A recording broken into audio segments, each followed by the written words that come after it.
Salle des profs de la télévision Futur Média. Après les activités de mesure, nous recevons Monsieur Diouf Souleymane. Il était là la dernière fois et nous avions vu avec lui un peu de géométrie dans l'espace. Il nous revient ce matin avec plaisir. Merci beaucoup. Merci beaucoup, Monsieur Diouf. Merci d'être là. Et la fête de Korité, elle a été bonne, j'imagine, en bon séeréer. Ça a été très bonne même. Machallah.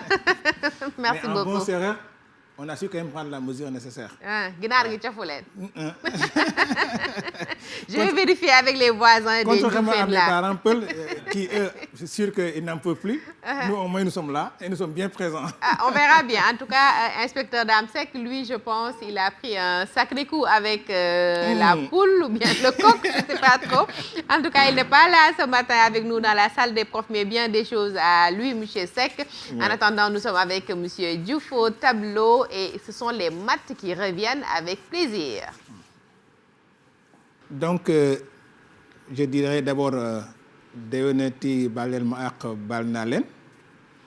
Et j'espère que la Korité va enfin faire partir le corona et le confinement et que la paix revienne dans toutes les maisons et partout dans le monde entier.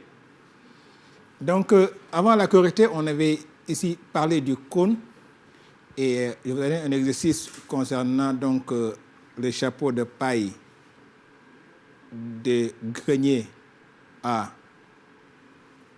Fadjouch, où se trouve mon maître de CI, Étienne Davadjouf. Donc, je pense que vous avez réfléchi sur l'exercice pendant et juste après la Korité. On va d'abord donc continuer le cours avant de revenir sur l'exercice avec votre permission, Aïssatou Benchoub. Bien sûr, c'est comme vous voulez. Et nous allons, au niveau du cône, voir maintenant ce qu'on va appeler ici le tronc de cône. Souvent, ça pose des problèmes aux apprenants.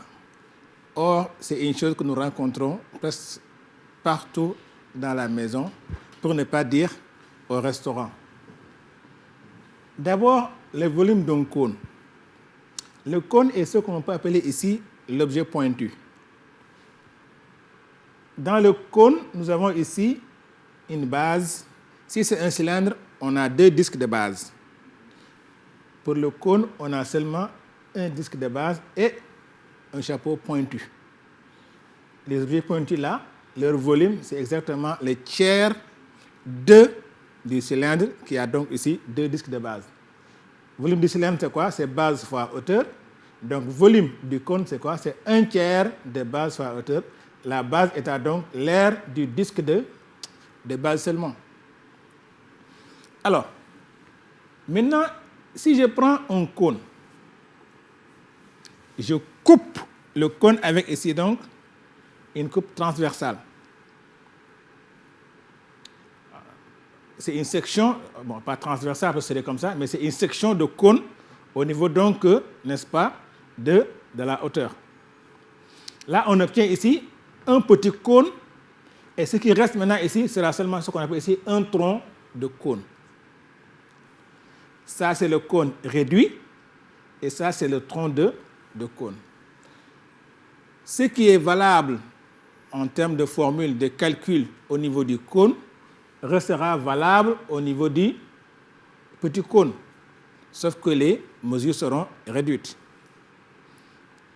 Ce qui pose problème, c'est surtout ce qui se passe maintenant avec ce qu'on appelle le tronc de cône.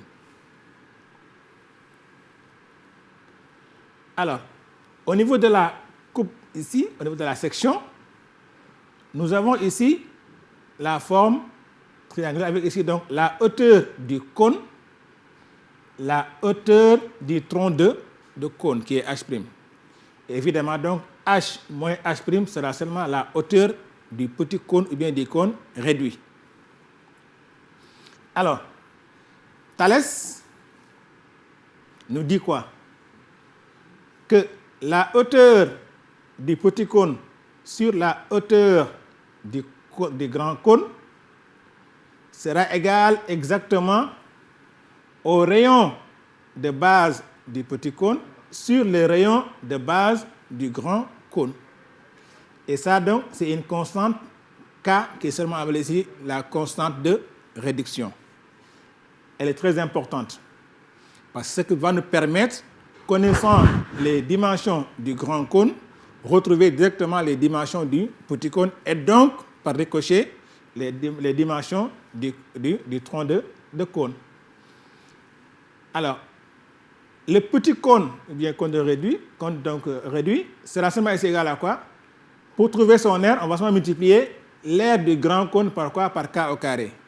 Oui, si c'est les mètres, on parle de mètres, mais si c'est R, on parle de mètres carrés. Donc là, il faut multiplier la constante, il faut l'élever au carré.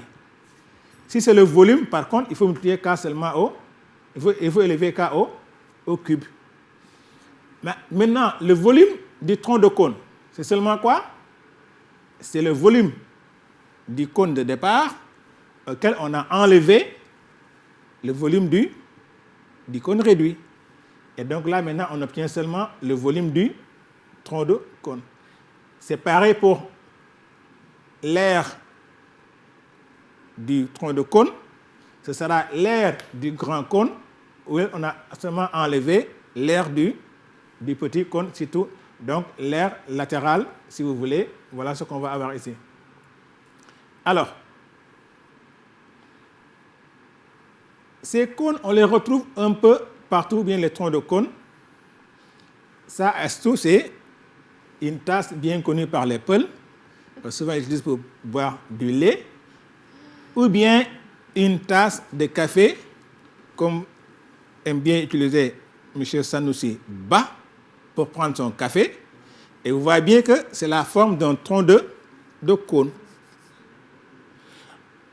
Vous allez à la maison, souvent les lampes de chevet, c'est aussi une forme de tronc de cône, vous le reconnaissez ici.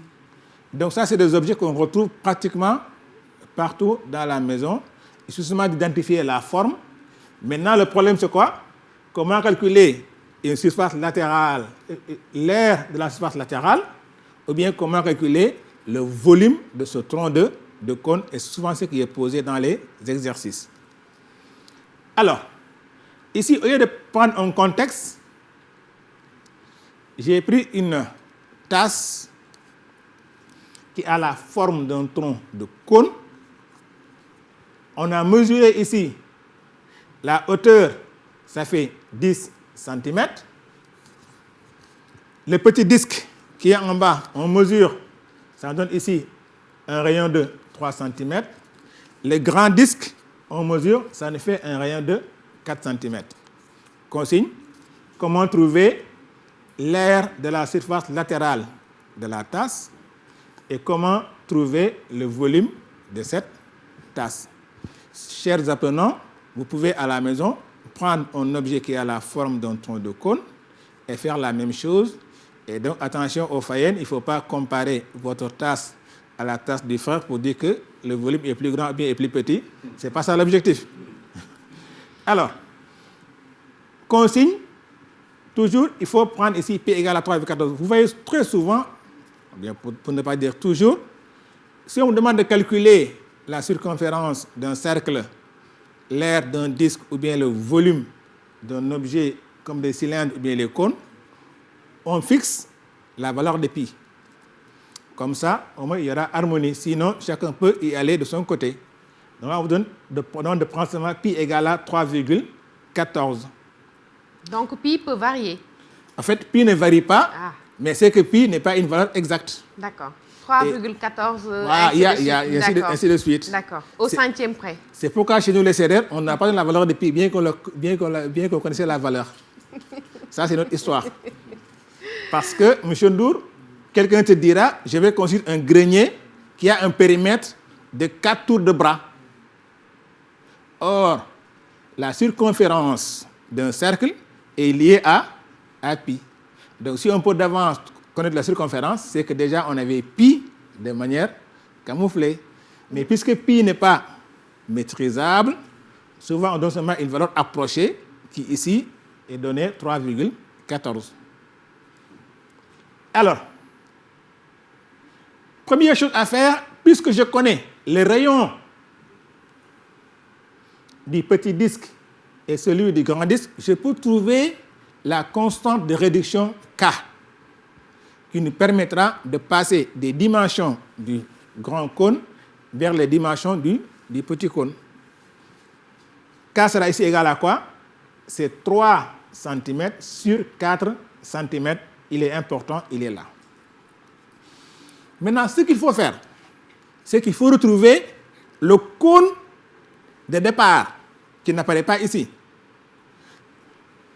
S'il vous plaît, cher Paul, il ne s'agit pas de prendre des objets, de reconstruire le cône. Il s'agit seulement de calculer et de trouver la hauteur du cône qui a donné ce tronc de cône-là. Pour cela, on fait quoi? On va se mettre ici la constante de réduction K. Alors, pour cela, on va voir ce qui manquait ici. Donc, le cône réduit. Sa hauteur, c'est quoi? On avait dit c'était H moins H'. On a vu que H moins H' sur H est égal à K. Donc, H moins H' est égal à K fois H. Résultat, H sera seulement égal à quoi? H' sur 1 moins K. Or, je connais H'. H' c'est quoi?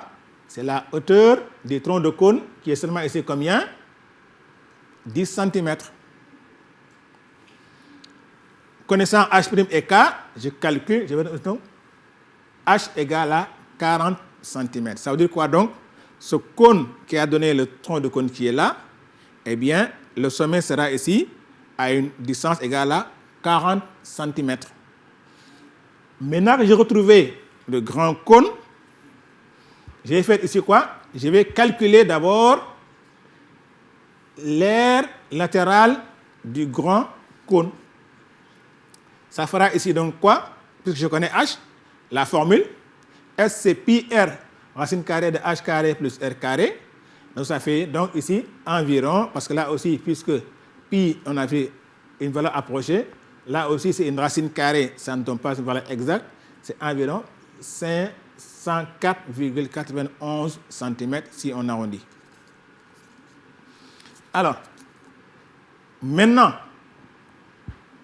on va calculer ici quoi?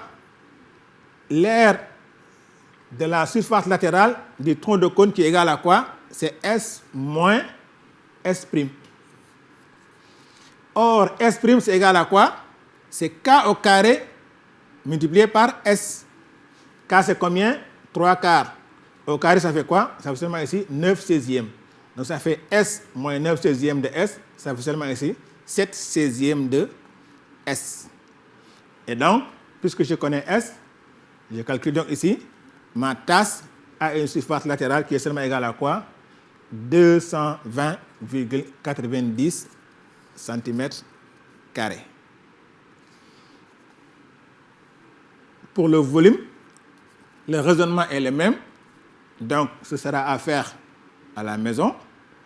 Vous allez trouver d'abord le volume du grand cône. À partir du volume du grand cône, vous faites donc c'est V moins K au cube fois V. Et là, donc, vous aurez le volume seulement du tronc de cône. C'est une indication. Maintenant, c'est à vous de faire à la maison. Et chez les apprenants, si vous avez un objet de ce genre à la maison, que ce soit une lampe de chevet sous la forme que nous avons ici, que ce soit une tasse ou autre chose, vous pouvez prendre les mesures, essayer de faire les calculs et voir que donc vous pouvez trouver et le volume, mais aussi et l'aire latérale. Maintenant, on revient sur notre exercice de Joal Fadjout. J'aime bien.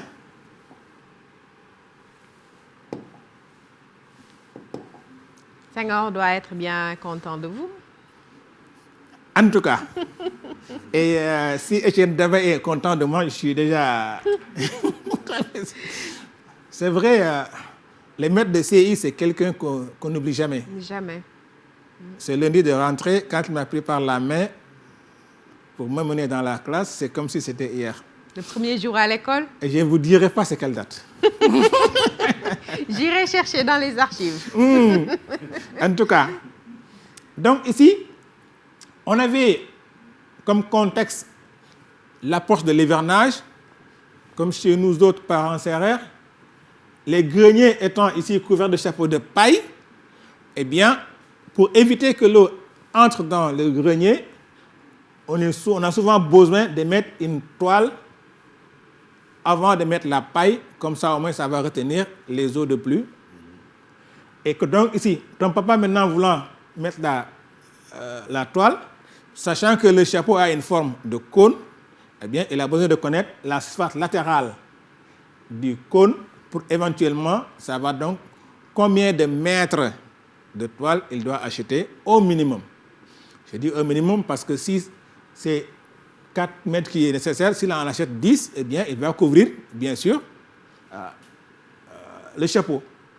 Donc, ce qu'on cherche ici comme consigne, c'est de trouver la longueur minimale de la toile à acheter.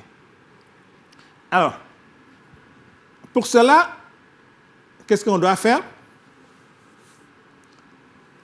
D'abord, les données utiles, ou bien les valeurs numériques utiles. On les a mis ici en gras. On ne doit pas être distrait par les 2 mètres et les 300 francs CFA qui sont ici, qui sont des données qui permettent seulement de donner une dimension qui rentre dans le contexte, tout juste. Il y a peut-être plusieurs types de toiles, des toiles de 300 francs le mètre carré, le mètre, des toiles de 500 francs le mètre, des toiles de peut-être 5000 francs le mètre. Ça dépend de la qualité. Mais lui, il a préféré acheter des toiles qui sont vendues à 300 CFA par mètre. Ça a seulement une indication qui entre dans le contexte. Alors, ici, on a besoin de quoi pour calculer l'air? On avait dit c'est pi fois rayon fois hauteur, racine carrée de hauteur au carré plus rayon au carré. Et le rayon ici, c'est quoi? C'est le rayon de base. Alors, là, qu'est-ce qu'on fait? On va regarder. La hauteur, c'est 1,5. Là, je connais quoi? Le diamètre. Mais rayon égal à quoi? Diamètre divisé par 2. Donc là, on va mettre seulement 3 divisé par 2, ça fait 1,5. Donc, R égale 1,5, H égale 1,5. Voilà pourquoi on a mis ici 1,5 au carré, 1,5 au carré. Et donc là, ça donne ici environ 9,99 mètres carrés. Donc, on va dire que le papa doit acheter au minimum 10 mètres. Et là, on va s'arrêter un peu, s'il vous plaît. Là, nous avons mètre carré et là, nous avons mètre. Pourquoi? Parce que là, on a un rectangle. L'aire du rectangle, c'est quoi? C'est longueur fois largeur. Pour ne pas trop fatiguer, on a pris ici une largeur égale à 1 mètre. Donc, l'aire du rectangle sera exactement égale à la longueur du rectangle. R, 9,99 mètres carrés. On va arrondir à quoi? À 10 mètres carrés. Donc, il doit acheter au minimum 10 mètres. Voilà donc la solution. Maintenant, Madame Assimé, si vous me permettez, je vais demander à nos apprenants d'aller me trouver le chapeau de Baba Mal, le Tengade, mesurer la hauteur du Tengade, mesurer les rayons de base et me calculer l'aire de la surface latérale de ce chapeau que Baba Mal aime bien porter et vous envoyer la réponse à Assoumen Tchoum. Ou bien le chapeau de Simon Sen. Le chapeau de Baba Mal. Je prendrai volontiers le chapeau de Simon Sen aussi. C'est aussi la forme d'un cône. Oui. Et souvent, on pose aussi la question, par exemple, Baba Mal qui doit aller au pâturage, alors qu'il pleut, il a besoin de mettre une toile sur le chapeau, son Tengade. Ça, c'est quoi aussi? C'est une aire d'une surface latérale qu'on peut bien calculer connaissant la hauteur et le rayon de base seulement du chapeau. Et sur ce, je vous dis merci beaucoup et bonne chance à nos candidats pour les examens à venir. Merci beaucoup monsieur Diouf. Merci pour le grenier de mil et la tasse de couscous que vous servirez, j'imagine, volontiers à monsieur Ba Sanoussi qui va prendre votre place au tableau. Merci beaucoup monsieur Diouf. C'est toujours un plaisir de vous recevoir.